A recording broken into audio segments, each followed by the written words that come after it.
비트코인, 누군가는 이것을 디지털 골드라고 부르고 또 누군가는 중앙은행을 무너뜨릴 화폐 혁명이라 칭합니다. 2009년 1월 3일 비트코인이 처음 세상에 등장한 뒤 15년이라는 시간이 지났습니다. 15년이라는 오랜 시간 동안 비트코인을 둘러싼 수많은 퍼드와 사건들이 있었음에도 불구하고 2024년 11월 12일 비트코인은 바이낸스 거래소 기준으로 무려 9만 달러에 육박하는 가격을 달성하면서 은의 시가총액을 넘어섰습니다. 우리 돈으로 2,400조 원이라는 어마어마한 규모의 자산으로 성장한 건데요. 마이크로소프트, 구글, 애플, 엔비디아, 그리고 아마존 같은 세계적인 빅테크 기업들과 견줄 정도로 몸집이 커진 비트코인. 이런 비트코인이라는 시스템을 만든 베일에 쌓인 인물, 다들 누군지 아시죠? 코인 투자 경험이나 관심이 없는 사람들도 한 번쯤은 다들 들어보셨을 이름, 바로 사토시 나카모토입니다. 현재까지도 사토시 나카모토의 정체는 많은 이들에게 오랫동안 궁금증을 자아낸 미제로 남아 있습니다. 지금까지 단 한 번도 모습을 드러낸 적이 없으며 이름을 제외한 그 어떠한 정보도 알려진 바가 없습니다. 2010년 말 사토시 나카모토가 돌연 사라진 뒤로 그의 정체를 밝히려는 시도들이 지금까지도 꾸준히 이어지고 있는데요. 얼마 전에도 미국의 유명한 채널인 HBO에서 사토시의 정체를 폭로한다는 다큐멘터리를 공개했었죠. 다큐멘터리 방영을 앞두고 예고편을 발표했을 때 감독인 컬렌 호백은 비트코인 창시자 사토시 나카모토의 정체를 폭로하겠다며 전 세계적으로 어그로를 끌었습니다. 그 덕분에 크립토 시장은 그동안 영구유실이나 다름없다고 생각하고 있었던 사토시 나카모토의 비트코인 110만 개, 원화로 무려 100조 원이 넘는 물량이 그 모습을 드러내는 것이 아닌지에 대한 걱정으로 한동안 불안한 상황을 겪기도 했었는데요. 소문난 잔치에 먹을 것 없다 라는 말조차 무색할 정도로 빈약한 음모론과 얕은 논리 전개로 비트코인 커뮤니티와 암호화폐에 관심을 가진 사람들에게 실망만을 안겨줬습니다. 비트코인을 신봉하는 많은 사람들이 HBO의 다큐멘터리에 실망을 하는 이유는 HBO의 다큐멘터리가 방영 전부터 심하게 어그로를 끌면서 사토시의 정체를 폭로하겠다고 확언을 했기 때문이겠지만 그동안 유력하게 사토시 나카모토라고 추측되던 사이퍼펑크들의 이야기가 너무나 공교롭기 때문이기도 할 겁니다. 사토시 나카모토로 유력하게 추측되는 첫 번째 후보는 닉 자보입니다. 닉 자보는 비트코인이 막 출시되었을 당시에 닉 자보를 제외한 유력한 인물로 지목받던 나머지 3명은 사토시로부터 이메일을 받았다고 얘기했지만 닉 자보는 예외였습니다. 그는 그저 침묵으로 일관했습니다. 그리고 그의 이름의 이니셜 NS와 사토시 나카모토의 이니셜 SN이 비슷하다는 이유도 있었으나 개인적으로 이니셜이 비슷하다는 건 너무 억지스러운 면이 약간 있다고 생각합니다. 그러나 그의 활동들이 시기적으로 사토시 나카모토의 흔적과 상당히 유사한 패턴을 보이고 있었습니다. 2015년 뉴욕타임즈의 한 기자가 닉 자보를 오랫동안 쫓아다니면서 취재를 하고 기사에 담았던 내용인데요. 닉 자보는 2009년 중반에 자신의 블로그에서 비트코인에 대해 처음으로 간략하게 언급을 했었고 2011년 비트코인이 여전히 견인력을 얻기 위해 고군분투하고 있을 때 비트코인과 비트골드의 유사성을 언급하면서 비트코인에 대해서 더 길게 서술하고 애정을 드러내기도 했습니다. 비트골드는 비트코인의 전신이라 평가를 받고 있는데요. 아쉽게 출시는 되지 않았다고 합니다. 1998년 바로 이 비트골드를 설계하고 만들어낸 사람이 닉 자보입니다. 그러면서 그는 비트골드와 비트코인 둘 중 하나를 만들 수 있는 전문 지식과 본능을 가진 사람은 거의 없을 것이라고 인정했습니다. 나와 다이 그리고 피니는 내가 아는 한 그 아이디어를 좋아해서 그것을 상당한 정도로 추구할 수 있는 유일한 사람들이다 라는 말을 하기도 해서 많은 사람들이 닉 자보가 사토시 나카모토라고 의심을 했습니다. 2011년 5월에 있었던 이 발언은 닉 자보가 오랜 공백기를 갖기 전에 올린 마지막 글 중에 있던 내용이었는데 이 시기는 공교롭게도 사토시가 다른 비트코인 초기 기여자들과 개인적으로 소통을 나눈 마지막 시기이기도 합니다. 사토시와 주고받은 이메일을 13년 만에 공개해서 화제가 됐던 비트코인 초기 개발자 중 한 명인 마르티 말미에게 나는 다른 일로 이동했고 아마도 미래에는 내가 없을 것입니다 라는 메시지를 남긴 뒤 사토시는 종적을 감췄습니다. 그렇지만 닉 자보는 뉴욕타임즈 기자에게 자신은 절대로 사토시 나카모토가 아니라는 입장을 수차례 밝혔다고 합니다. 사토시 나카모토로 추정되는 또 다른 유력한 후보는 렌 세서먼입니다. 이 렌 세서먼 역시 초기 사이퍼펑크의 일원이었고 프라이버시 운동가 활동을 했는데요. 22살의 어린 나이에 암호학 전문가로 인정받았던 인물이기도 합니다. 비트코인이 작동하는 방식과 유사하게 사람들이 자신의 신원을 밝히지 않고 이메일을 보낼 수 있도록 하는 익명 메일링 시스템 믹스마스터를 개발한 인물이기도 합니다. 이 믹스마스터는 메일을 전송하지만 비트코인은 거래 데이터를 전송한다는 차이만 있기 때문에 많은 사람들이 암호학의 천재로 인정받았던 이 렌 세서먼이 사토시로 의심받는 것은 어쩌면 당연한 일이었을지도 모릅니다. 그리고 또 렌 세서먼을 사토시 나카모토라고 추측하는 유력한 근거 중에 하나는 사토시와 마찬가지로 영국식 영어를 사용한다는 점입니다. 흥미롭게도 렌 세서먼은 미국인임에도 불구하고 사토시처럼 영국식 영어를 사용했는데요. 이것 말고도 렌 세서먼이 사토시로 의심받는 근거가 또 있습니다. 바로 사토시라고 유력하게 추측되는 또 다른 인물, 할 피니와 가까운 사이였다는 것입니다. 둘은 PGP라는 컴퓨터 파일 암호화 프로그램의 개발자로 함께 일했고 절친한 친구 사이였습니다. 2014년 3월 미국의 주간지인 뉴스위크가 LA에 살고 있는 일본계 미국인이고 컴퓨터 엔지니어인 도리안 사토시 나카모토가 진짜 사토시 나카모토라는 특종 기사를 냈습니다. 당연히 그는 아니라고 부인을 했지만 뉴스위크의 끈질긴 보도 때문에 그는 직장에서 실직을 하게 됩니다. 그리고 나서 뉴스위크를 고소하는 사건까지 발생을 했었는데요. 사라졌던 사토시 나카모토가 3년 만에 게시판에 나타나서 I'm not Dorian Nakamoto 라는 짧은 글을 쓰면서 이 해프닝은 일단락됐습니다. 그런데 이 도리안 사토시 나카모토가 살고 있던 동네 이웃 중에 하나가 바로 할 피니였습니다. 할 피니와 가깝게 지내던 렌 세서먼이 정말 사토시 나카모토라면 할 피니의 이웃에 살던 도리안 사토시 나카모토의 이름을 착안했을 가능성도 있기 때문입니다. 그런데 불행히도 렌 세서먼은 31살이라는 젊은 나이에 스스로 생을 마감했습니다. 우울증과 기능성 신경장애로 오랜 시간 동안 힘들어했다고 하는데요. 렌 세서먼이 마지막으로 남기고 간 미완의 연구가 비트코인의 설계와 유사한 익명 시스템이기도 했고 그가 사망한 시기도 공교롭게도 사토시가 사라졌던 그 시점의 2달 뒤라는 것이 그가 정말 사토시 나카모토일지도 모른다는 추측에 힘을 더하고 있습니다. 그리고 할 피니, 여전히 많은 비트코인 맥시들이 진짜 사토시 나카모토라고 추측하고 있는 인물이죠.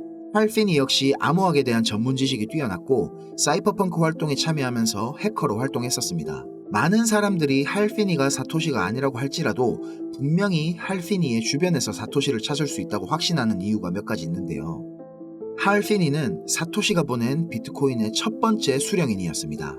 또한 그는 비트코인 코드 개발에 기여하고 사토시 외에 노드를 운영했던 첫 번째 사람이기도 했죠.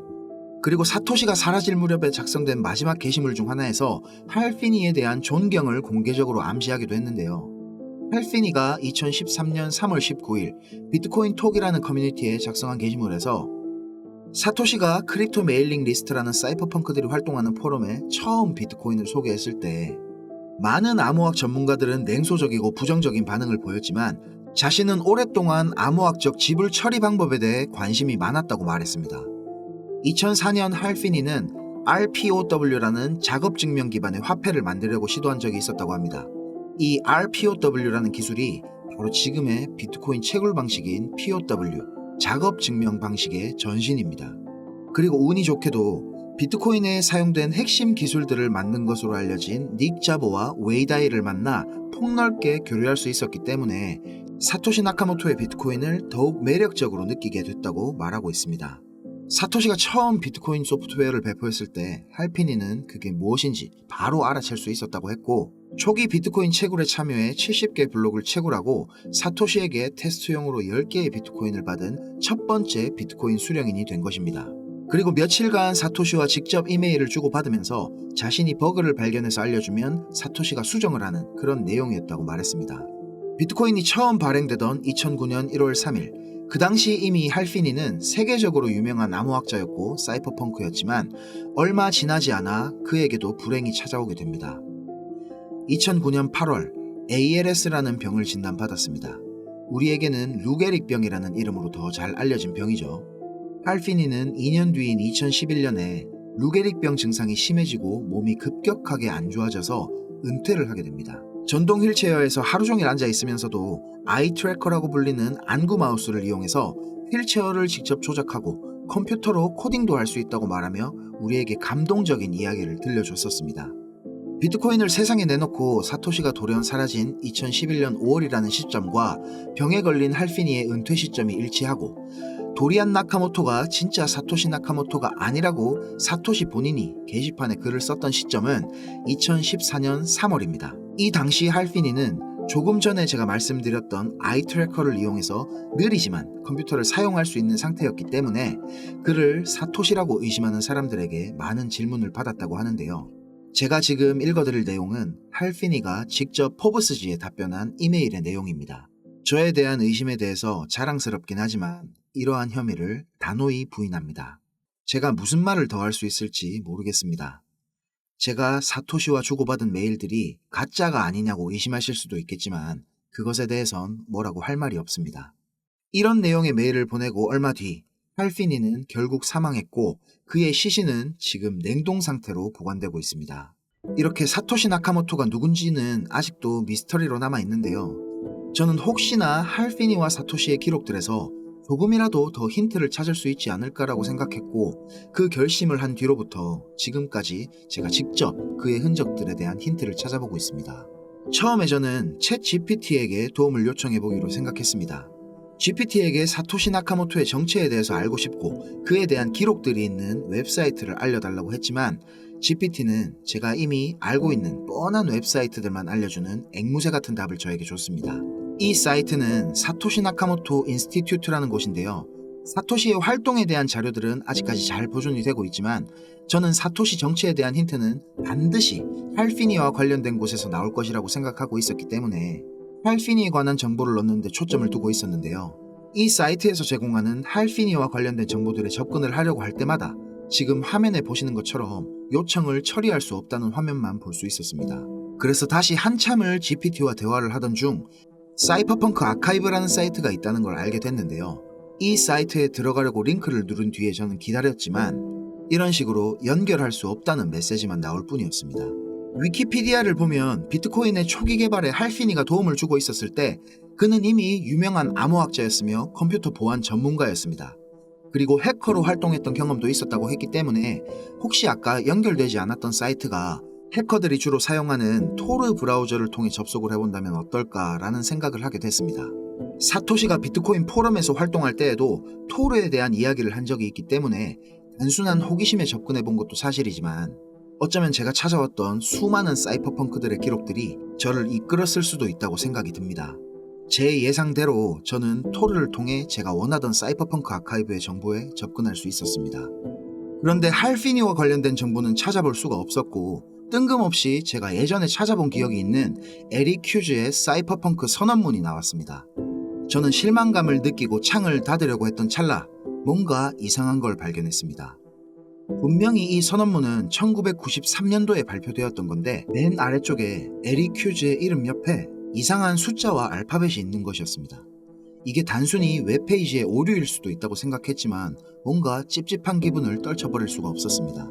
그러다가 혹시 이게 지갑 주소일 가능성도 있겠다 싶어서 블록체인 탐색기에 이 텍스트를 검색해보기도 했는데 지갑 주소도 아니었습니다. 도대체 이게 뭘까 고민을 하던 저는 갑자기 이게 암호일 수도 있겠다는 생각이 들었고 여러가지 암호 해독 프로그램에 이 텍스트를 넣어보다가 소름 돋는 사실을 발견했습니다. 제 추측이 정말 맞았던 것이었습니다. 해독된 암호는 이런 뜻이었습니다. 내일 오후 6시. 저는 정말 허탈했습니다. 사토시나 할피니에 대한 무언가 의미 있는 힌트가 아닐까 정말 기대했었는데 아무것도 없이 내일 오후 6시라는 말만 튀어나오니까 실망스러웠습니다. 그렇지만 저는 반신반의하는 마음을 가지고 기다렸고 암호문에서 말하는 시간에 맞춰서 다시 접속을 해봤습니다. 그런데 놀랍게도 정말 이렇게 암호문이 바뀌어 있었는데요. 뭔지는 모르겠지만 누군가가 어떤 의도를 가지고 이 페이지를 통해서 무엇인가를 전파하고 있다는 것은 분명했습니다. 그리고 잠시 뒤 여기에 있는 텍스트들을 다시 암호 해독기에 넣어서 풀어봤습니다. 선거 10일 전부터 도지를 모아라. 0.435달러의 두꺼운 벽을 세울 것이다. 모든 멤버의 참가를 강제하지는 않겠다. 시간은 UTC-4 기준이다. 라는 내용의 텍스트였습니다. 뜬금없이 이런 내용이 나와서 저는 정말 당황스러웠는데요. 제가 이 글을 확인했을 때가 미국 대선이 대략 2주 정도 남은 시점이었습니다. 여기서 말하는 선거는 당연히 미국 대통령 선거라는 생각이 들었고, 그 당시에 제가 차트를 확인해보니까 도지코인 가격이 0.14달러가 조금 넘는 정도였는데 0.43달러는 조금 말도 안 되는 거 아닌가 싶은 생각이 들었지만, 믿져야 본전이라는 생각에 저는 시간을 가지고 한번 지켜보기로 마음을 먹었습니다. 그렇게 시간이 지나고 미국 대선이 끝나고 난 뒤 도지코인 가격이 어느 정도 상승하기는 했지만 웹사이트에 있는 암호문에 적힌 0.43달러까지의 상승은 없었습니다. 도지코인의 아버지라고 불리는 일론 머스크가 트럼프에 대해 강력한 지지를 표명하기도 했고, 트럼프가 일론을 정부 효율성위원회의 수장으로 앉히려 한다는 기사도 봤기 때문에 그러면 그렇지 하면서 그냥 누가 장난을 친 건가 보다 생각하기로 했습니다. 그런데 며칠 뒤부터 도지코인이 갑자기 급등하기 시작했습니다. 저는 온몸에 소름이 돋았고, 이게 내가 말로만 듣던 세력이라는 집단의 신호였구나 라는 생각이 들었습니다. 그렇게 급등이 계속 이어지다가 이틀 뒤에 도지코인은 암호에 적혀있던 0.435달러를 조금 넘겨서 0.438달러까지 상승을 하고 내려왔습니다. 암호문에 적힌 대선 10일 전이라는 시점에 제가 만약 도지코인을 샀었다면 200%가 훨씬 넘는 수익률을 달성할 수 있었다는 겁니다. 솔직히 저는 현타가 좀 강하게 왔었고 바로 그 웹페이지에 다시 접속을 해봤습니다. 이번에도 역시나 이렇게 암호문이 바뀌어 있었고 저는 재빨리 이 암호문을 해독기에 입력했습니다. 암호문에는 이렇게 적혀 있었습니다. 선거 당일, 작전명은 사일런스다. 우리 채널은 카르다노를 배정받았다. 너무 많은 거래량은 위험하다. 0.65달러의 전투가 시작될 것이다. 게임에나 나올 법한 유치한 작전명에 우리 채널이라는 말을 쓰는 걸 보니까 이렇게 작업을 하는 집단이 여러 개가 더 있는 모양입니다. 제가 이 암호문을 확인한 시점이 이미 미국 대선이 일주일이나 지난 시점이었는데 에이다 가격을 확인해보니까 이틀 전에 암호문에 나와 있는 가격인 0.65달러 구간에서 저항을 맞고 떨어진 것을 확인했습니다. 너무 허탈했습니다. 내가 이걸 제때 확인만 했더라면 2배 정도의 수익을 올릴 수 있었다는 포모가 밀려왔습니다. 그래서 그때부터 저는 이 웹사이트를 하루에도 몇 번씩 확인하고 있는데요. 그런데 드디어 어제 이 암호문의 텍스트가 바뀐 것을 확인했습니다. 두근대는 마음으로 저는 이 암호문을 다시 해독기에 입력했습니다. 시간은 공지하지 않으면 기본은 UTC-4이다. 앞으로 일주일 동안 이 코인을 모을 거다. 카르다노는 거래량 때문에 소극적이었지만 상황이 많이 달라졌기 때문에 모든 리소스를 동원하겠다. 방어선은 256달러에 아주 두껍게 설치한다. 이 암호문을 해독하고 참 다행이라는 생각이 들었습니다. 지난번 제가 놓쳤던 카르다노는 아주 작은 계획이었다는 느낌이 들었고, 지금 계획 중인 이 코인은 가격을 찾아봤더니 40불 초반대에서 놀고 있더라고요. 최근 트럼프의 당선으로 암호화폐 시장의 상승이 본격적으로 시작되고 있지만 아직 이 코인 같은 경우에는 다른 코인들에 비해서 큰 상승이 나오지 않은 상황이었고요. 암호문의 목표가가 256달러라고 나와 있는데 대충 계산해봐도 지금 가격에서 6배가 오른다는 소리였습니다. 그래도 저는 제가 가진 시드 중에서 적당한 비중을 여기다가 투입한 상황입니다. 오를 게 분명한데 왜 전체 시드를 투입하지 않았냐고 하시겠지만 저는 100% 확실한 미래는 없다고 생각합니다. 암호문에는 앞으로 일주일 동안 이 코인을 모아간다고 적혀 있어서 그 시점까지 더 떨어질 수도 있다고 생각하고 보수적으로 접근하는 거고요. 그냥 저 혼자만 조용히 수익 내고 있을 수도 있는 거지만 저희 채널이 성장할 수 있게 밑거름을 뿌린다는 의미를 담아서 오늘 이 코인을 우리 구독자 여러분과 함께 나누려고 하는데요. 우선 지금 제 영상에 좋아요, 구독, 알림 설정 안 하셨으면 한 번만 꼭 좀 부탁드리겠습니다. 그런 다음에 영상 댓글에 구독이라고 한 번씩 남겨주세요. 그리고 나서 제 개인 번호 010-5528-2156 010-5528-2156 여기로 사토시라고 문자 남겨주시면 이 코인 제가 공유해 드리도록 하겠습니다. 댓글에 구독이라고 남겨주셔야 되고요. 저한테 문자로는 사토시라고 남겨주셔야 제 영상 시청하신 구독자분이라는 거 알고 제가 공유해 드릴 수 있으니까요. 꼭 댓글을 먼저 남기신 뒤에 문자 보내주시면 되겠습니다. 자, 오늘 영상 시청해 주셔서 감사드리고요. 저는 다음 영상에서 더 재밌고 유익한 주제로 찾아뵙겠습니다. 감사합니다.